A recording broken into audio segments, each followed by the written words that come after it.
क्या आप जानते हैं रानी लक्ष्मीबाई जी से 200 साल पहले भारत में एक रानी हुई जिन्होंने ना सिर्फ यूरोपियों से लड़ाई लड़ी बल्कि 6 बार उन्हें हराया भी।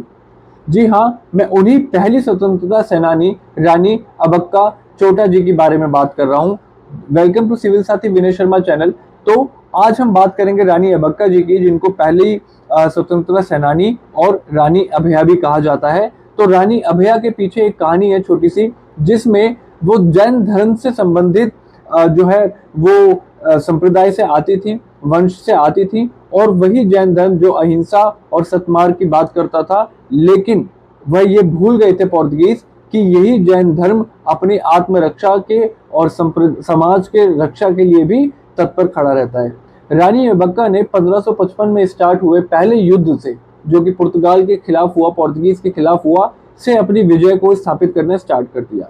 लेकिन साथ ही साथ कई कई बार उनको अपने आसपास के सामंतों, यहाँ तक कि अपने खुद के परिवार, जिनमें उनके पति, जो बोला जाता है, कई किताबों में मिलता है कि उनके पति ने जो है उनकी जो युद्ध रणनीति थी उनको पुर्तगाल के साथ, पोर्तुगीज के साथ साझा किया, जिसकी वजह से उनको आखिर में पकड़ लिया गया और जेल में बंद कर दिया गया। लेकिन ये अभी तक भी जो है रुकने वाली नहीं थी। उनके ऊपर कई तरीके के टैक्स लगाए गए, भारी भारी टैक्स लगाए गए, जिसको कार्टराज टैक्स भी बोला जाता है। लेकिन उसका भी सामना उन्होंने किया और उल्लाल नगर की विजय रानी बनी, जिसकी वजह से उनका नाम रानी अभया पड़ा।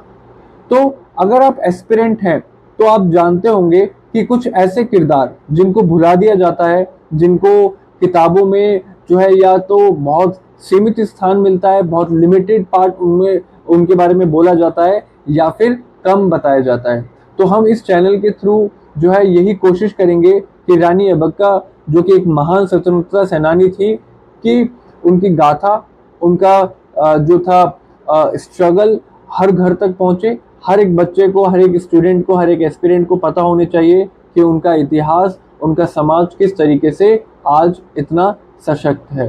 तो इस चैनल को सब्सक्राइब कीजिए, लाइक कीजिए, और अगर आप ऐसे ही भारत के और अननोन हीरोज के बारे में जानना चाहते हैं तो कमेंट में अननोन लिखिए और मेरे साथ जुड़िए। धन्यवाद।